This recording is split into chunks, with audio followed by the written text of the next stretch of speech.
Por décadas, a indústria de videogames foi dominada por empresas e suas produções milionárias. O alto custo trouxe ainda a necessidade de reduzir riscos.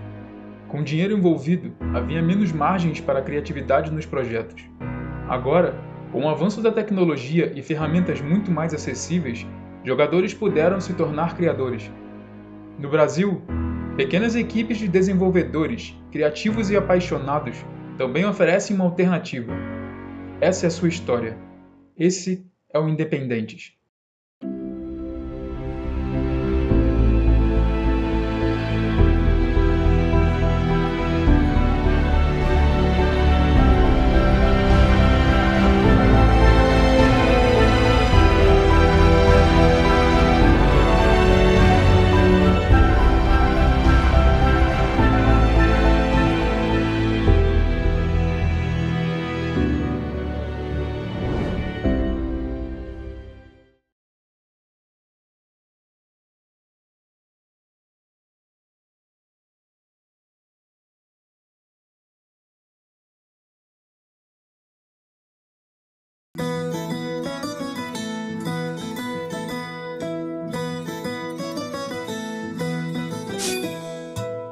Vou me apresentar, sou herói desta canção e a princesa vou resgatar do terrível vilão. O Lenda Herói, ele é isso, né? Ele é um personagem que tá num mundo totalmente de clichê de videogame. A gente não podia fugir muito disso, a gente não podia sair da pixel art, a gente não podia sair do universo do videogame, da física do videogame clássica.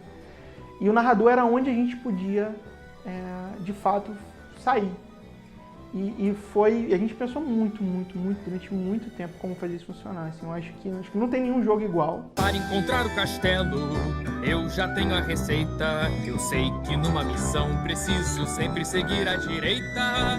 Não preciso ter medo, pois não importa a altura. Eu posso pular o quanto quiser que não tenho nenhuma fratura. Então quer dizer que a gente fazia blocos musicais onde se encaixavam melodias. E essas melodias se repetem com outras letras. E aí é isso, blocos que representam momentos. E eles são trigados dependendo do que o jogador, do que o herói na tela está fazendo. Entendeu? Então é um trabalho de integração forte entre a programação e a música. E a própria arte também, porque depende de onde está e do que está acontecendo na tela. Tem muitos momentos assim que a letra está falando de alguma coisa que está acontecendo na tela. Uma vez um velho sábio me disse que lutar enquanto canta é tolice. Vir por cima foi uma grande ideia. Seria aplaudido se aqui tivesse plateia. Cara, eu acho que a reação mais legal do Lenda é ver o cara dançando. Ou o cara cantando. Isso eu acho que geralmente é instintivo. O cara tá segurando a música ali. A música tem essa coisa, né? Às vezes ela mexe com a gente sem a gente ver. Eu acho isso muito legal. E a surpresa do cara ver que a mecânica musical funciona. Isso, acho que são as três coisas assim, que mais me surpreendem. Assim. É o cara falar, caramba, ele tá cantando mesmo. Isso escuta quase todos os vídeos de gameplay, assim, quando o cara tá começando a entender que o jogo é cantado.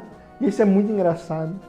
Bom, Tiny Little Bastards ele é um jogo de plataforma em 2D, ele é um Metroidvania sobre 3 irmãos vikings que têm uma taverna saqueada por uma horda de goblins e agora eles precisam recuperar a cerveja que foi roubada.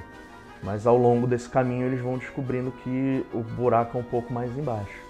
Nesse caso, literalmente, as pessoas vão entender quando a gente estiver liberando já algumas demos aí. Mas é basicamente isso, vikings atrás de cerveja em um mundo completamente alucinado, cheio de humor nonsense e pessoas e animais e criaturas que não fazem a menor ideia do que está acontecendo ali. Na verdade, toda essa questão da loucura, ela vai ser um diálogo constante no jogo, porque é o contraste do personagem principal, que é o Ivar, que ele é um cara muito sério, um cara muito centrado, e ele odeia esse mundo completamente louco onde ele vive. Ele não gosta de pessoas malucas, ele não gosta desse clima todo nonsense.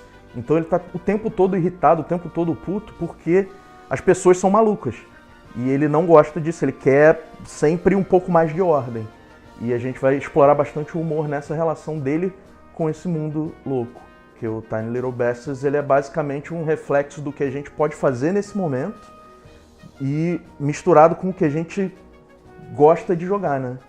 Então a gente sempre tenta pegar elementos que a gente gosta, elementos de outros jogos que a gente achou interessantes, dar o nosso toque e dar ver se a gente consegue encaixar no Tiny Little Bastards de algum jeito, sem fugir, obviamente, da nossa ideia principal, do nosso conceito inicial do jogo, né? Não queria estar trabalhando no Tiny Little Bastards para poder jogar o Tiny Little Bastards depois, sabe? Então eu queria trabalhar no Tiny Little Bastards e conseguir esquecer que ele existe, conseguir esquecer toda a história dele e poder jogar ele depois. Porque eu acho que é exatamente o tipo de jogo que eu gosto de jogar e eu acho que é bem por isso que a gente está fazendo ele.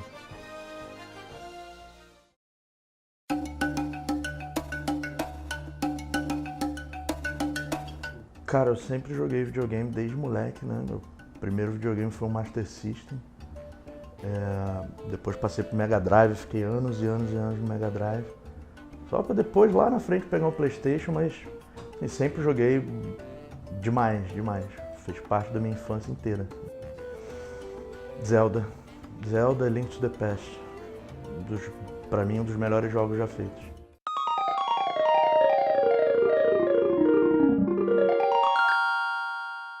Eu me inspiro muito nos jogos que eu joguei quando eu era moleque, quando eu era novo. A série do Zelda sempre foi uma coisa que por mais que eu não tenha sido um garoto Nintendo, eu não tive o Super Nintendo quando eu era moleque, mas eu sempre joguei depois, um pouquinho mais velho, jogava no emulador, jogava... Sonic é um jogo que me inspira sempre. Cara, e RPG, sempre fui de jogar RPG no Super Nintendo, em qualquer... No PlayStation, né? Qualquer coisa que tinha RPG eu tava testando, tava vendo se era legal. Muito RPG japonês, né? Porque era foco bastante lá no Super Nintendo, quando eu jogava no emulador. E, pô, os jogos do Pokémon, pra mim, os primeiros são... Sabe, sair do Super Nintendo pro 64 foi... Pô, acho que isso tudo tem uma memória afetiva absurda na minha cabeça. Quando eu puxei a espada do Zelda, acho que foi a primeira vez na minha vida que eu falei, porra, eu quero fazer isso. É isso aqui que eu quero fazer. Até de vez em quando a gente é chamado para dar palestra, eu até falo, vocês querem treinar game design, escreva um game design de jogo que você já jogou e escreva ele inteiro. Se você conseguir escrever, você vai ser um bom game design. Você já está pronto para entender todos os elementos do jogo. E o Ocarina foi um jogo que eu fiz isso durante muitos meses. Eu escrevi durante muito tempo e eu acho que até hoje eu não consegui terminar, de tão complexo que eu acho que é aquele jogo. Além do fato da época mesmo, acho que foi quando eu estava estudando muita música de videogame, sei, aquela trilha de cabo a rabo. Então, pessoalmente, eu acho que é um jogo que pra mim que mais me influenciou e me influencia até hoje. Eu gosto do Zelda e tal, isso aqui. Não acho o Ocarina of Time o melhor jogo do mundo, como todo mundo acha. Mas é um bom jogo, eu joguei. Eu joguei todos os Zeldas e continuo jogando e acho legal. Mas não é um jogo que me prende, porque não acho que tem uma narrativa forte, eu sou muito ligado na história, entendeu? Pra mim, eu acho que jogo é sobre imersão. Mas antes de você ter um gráfico bonito, ou de você ter uma música bonita e uma história legal, é como essas coisas se conectam, entendeu? Então eu acho que, apesar do Final Fantasy VII não ser o meu jogo favorito, diria assim, ele é o segundo, mas eu acho que ele amarra perfeitamente. A primeira vez que eu joguei um jogo que eu gostava de todos os personagens e a história de todos eles, e como eles se conectavam com a trilha, com o ambiente, com os cenários, com os inimigos, entendeu? Então eu acho que realmente fechou legal.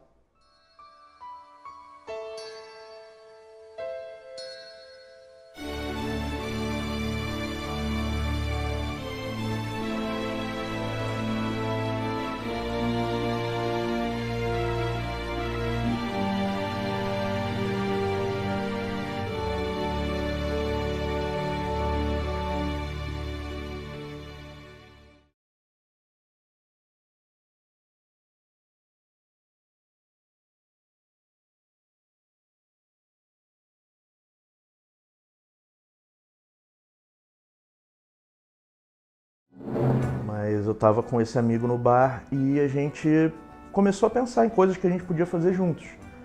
que tipo de coisas, que tipo de negócios a gente poderia abrir juntos. A gente começou a pensar em jogos e tal, a gente já estava jogando jogos independentes há algum tempo. A gente, cara, a gente consegue fazer jogo, entendeu? Eu sei alguma coisa de programação, eu posso estudar mais, posso me aprofundar mais, você sabe desenhar, então a gente pode se juntar e fazer. Aí foi ali que nasceu o Overlord, num boteco.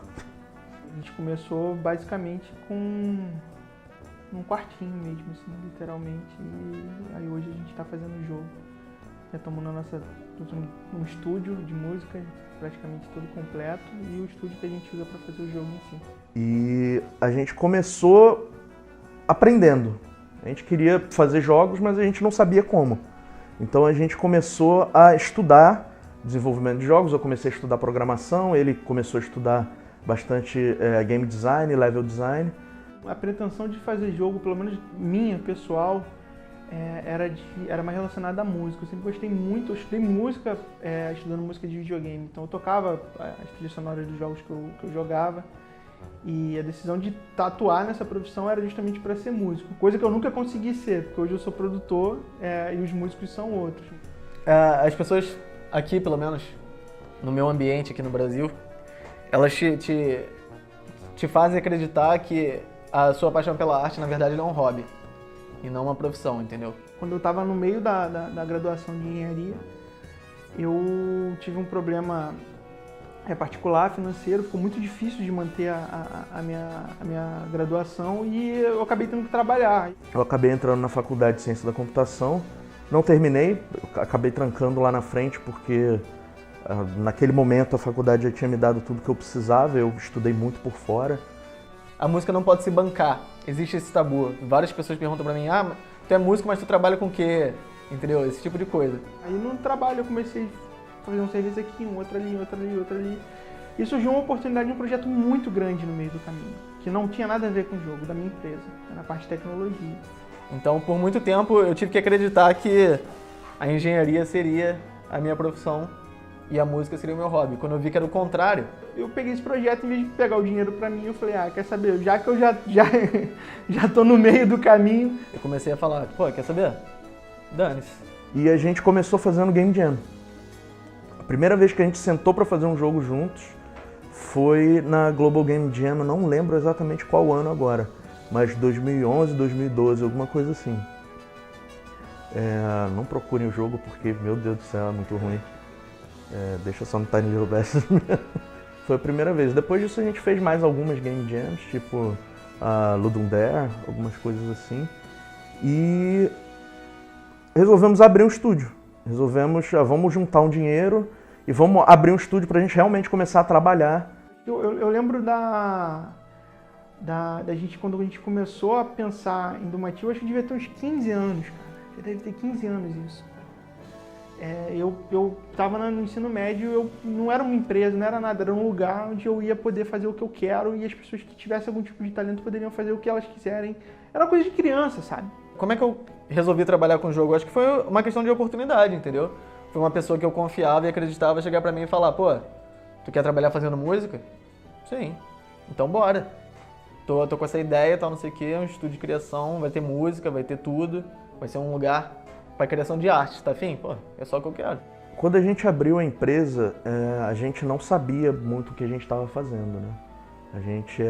Nós éramos amigos que a gente estava tentando fazer uma coisa juntos e a gente não tinha parado muito para estudar assim, empreendedorismo e administração e tal, então a gente acabou ficando muito perdido no início. Então, se você pegar os primeiros rascunhos do que a gente pensou como Domatil, e hoje eu vejo em escala muito menor, mas viável, coisa que eu não via quando eu tinha 15 anos, é absurdo, assim, chega até a falar, com 15 anos eu já tinha uma noção do... E não era, a única coisa que eu queria fazer era fazer o que eu gostava, e na época eu tinha uma relação muito próxima com a música. Então, eu acho que a música sempre foi um anzol para uma coisa muito maior, que é fazer o jogo, que é fazer propriedade intelectual. Mas ela não é o fim para mim, entendeu? Ela acabou sendo exatamente um anzol que me puxou para uma coisa muito maior. Então a gente estava um pouquinho perdido nesse início, mas quando a gente parou para ver o que a gente realmente estava fazendo, em 2014, o que a gente já tinha conseguido fazer de aplicativos e o que a gente tinha feito de jogos, a gente decidiu que a gente não tinha mais tempo para gastar fazendo aplicativos. A gente tinha que fazer o que a gente fez. A gente tinha que fazer o que a gente começou fazendo. A gente tinha que passar a desenvolver jogos em tempo integral para conseguir levar algum projeto para frente, porque senão a gente nunca ia conseguir sair daqueles projetinhos iniciais. A gente tinha uma galera que estava desenhando, que estava sondando a gente, assim, que estava vendo o que a gente estava querendo fazer, mas de longe era uma empresa. De longe. Desde o início eu sabia que não ia ser fácil, né? Eu já estava com essa ideia de que a gente ia batalhar muito, que a gente ia ter que tirar muita força, não sei de onde, para continuar, mas eu não achei que fosse ser tão difícil assim como é. É muito mais lento do que eu imaginei, realmente é um processo muito demorado, muito trabalhoso, e eu acho que todo mundo que trabalha nesse meio acaba tendo assim, toda essa questão de dificuldade e o que a gente vai fazer agora, sabe? E aí surgiu essa oportunidade. Não era muito dinheiro, mas era muito dinheiro porque na época que eu tinha. E aí a gente usou esse recurso para começar a fazer o nosso primeiro jogo. Porque a gente já estava assim, cara, eu quero ser músico, eu quero fazer trilha sonora para jogo, ele também queria ser músico. E aí ele viu as produções que eu tava fazendo e falou, pô, não, então, tô com essa ideia e tal, não sei o quê. Me vendeu aquela ideia de que eu seria a nova Disney e a nova Nintendo, e eu, idiota, acreditei. E aí a gente tá nessa, né, de fazer acontecer o sonho. A gente tá querendo que isso dê certo, que o Tiny Little Bastards dê certo, e não só alguma outra forma de ganhar dinheiro.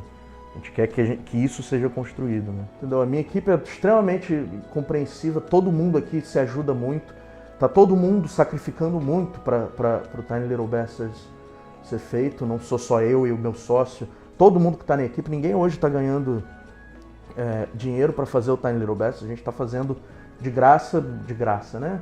A gente está fazendo sem remuneração, então está sendo um processo bem chicotada nas costas, mas eu acho que é a união que a gente tem e toda a questão do que a gente está conseguindo construir, que é o que faz a gente continuar, e a gente se agarra nisso e vamos para frente para finalizar, né?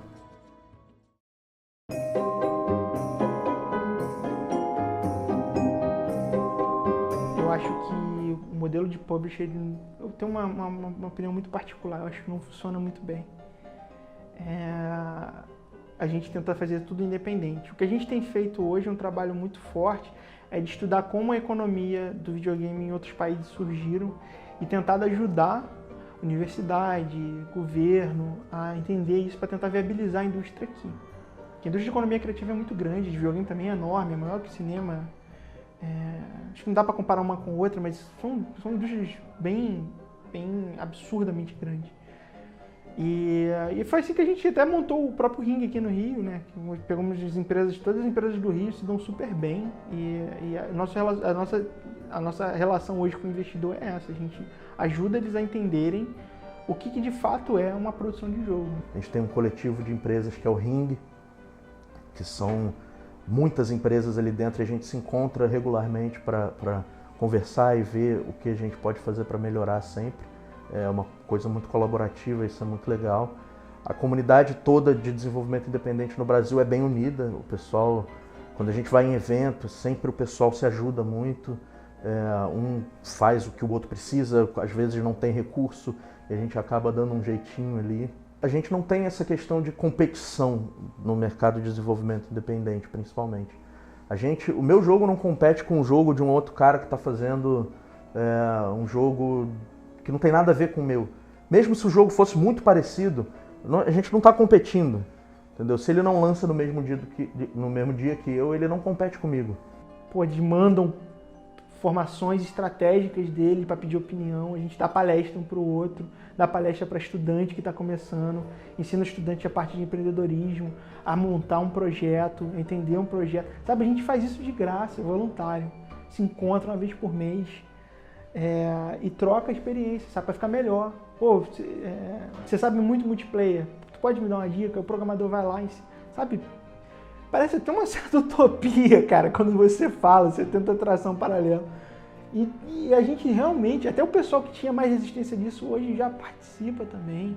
E eu acho que a gente estudou muito essa parte de desenvolvimento de ecossistema de videogame, e a gente viu que realmente é assim que faz, sabe? Você tem as empresas gerando conhecimento, você tem a universidade gerando mão de obra, você tem o governo fomentando, você tem a iniciativa privada que depois entra para escalar.